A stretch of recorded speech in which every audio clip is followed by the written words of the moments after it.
We ready?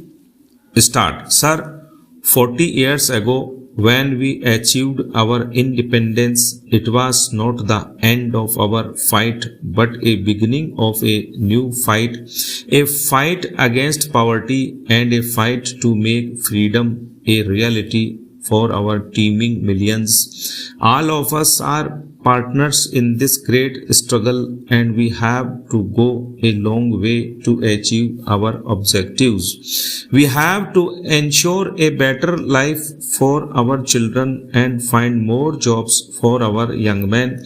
During the last 50 years, we have covered a long journey, a journey not of comforts alone, but of many hardships, difficulties, and dangers. But as you know, we are today stronger than ever before. We are more resolute and united, and our democratic institutions have taken deeper roots.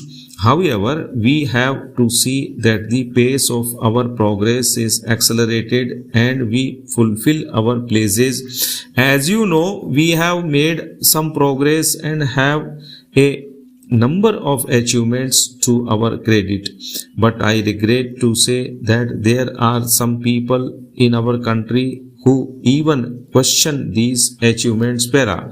There is a mighty upsurge in India today, and we all should try to gear ourselves to meet the challenges before us. We should strive for unity and strength to achieve our objectives. Any temporary difficulty or our failure to do things should not lead us to believe that there has been no progress.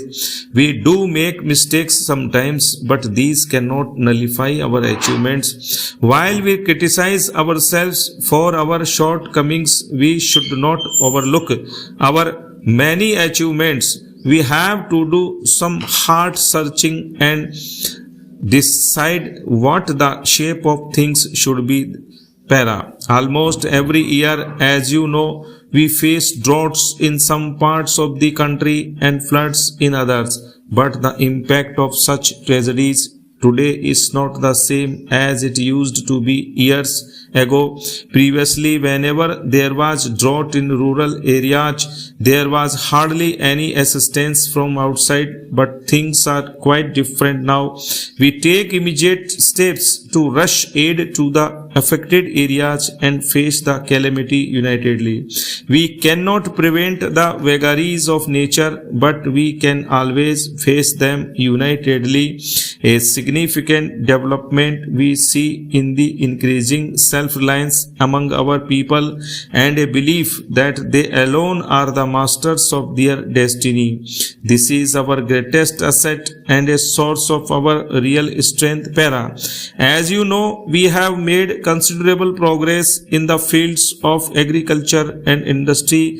55 years ago, when we become free, our condition was really bad, and we were full of anxiety.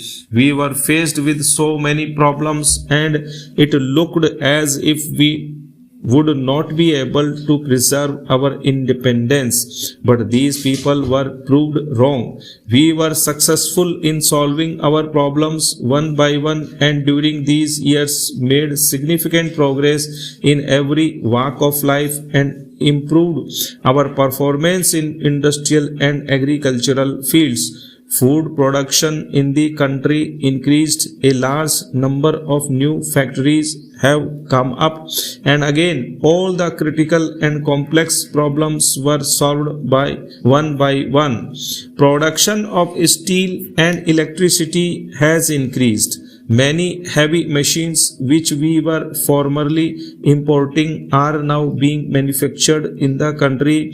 The development of heavy industry has enabled us to manufacture other machines indigenously.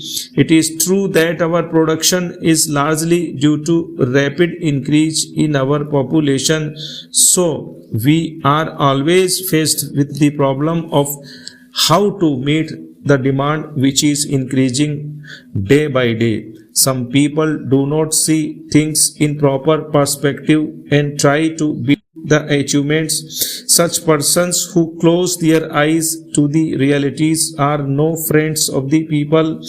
I would like to take this opportunity to thank our armed forces for their heroic and courageous deeds. These brave soldiers and officers of our Army, Navy, and Air Force have made great sacrifices to safeguard freedom of the country, which has been attacked 5 times. I firmly believe that the freedom of India will always be safe in their hands. We express our gratitude and sympathies to the families of our brave soldiers and officers who lost their lives in the fighting. All of us, including our army and police, have to make a united effort to uplift the country. We fully realize that the real strength of a nation depends on its progress, on its ideology, on the unity of its people, on the readiness of its people to make sacrifices. We see lot of tension in the world today.